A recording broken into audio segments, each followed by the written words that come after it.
ഓ ചെറിയ ചക്ക ഉണ്ടല്ലോ അയിലച്ചക്ക ഞാൻ ആദ്യമായിട്ട് കഴിക്കുന്നത്.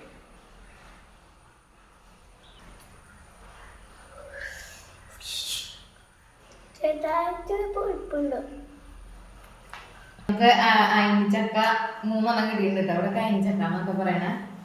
അപ്പൊ അത് ഒരെണ്ണത്തോട് പൊളിച്ചതാക്കാൻ കാണാം, നന്നായിട്ട് പഴുത്തിട്ടുണ്ട്. അതെ ഇവരാദ്യമായിട്ടാണ് തിന്നണേ. ഇതുവരെ തിന്നിട്ടില്ല.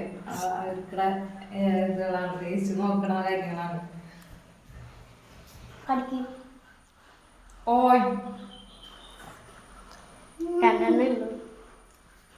ഇതിന്റെ കുരു അത് വറുത്തരാട്ടാ, കുരുകള വെച്ചിട്ടാ.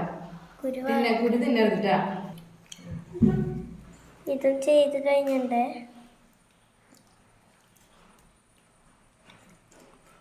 മറ്റൊരു പഴുത്തുണ്ടോ?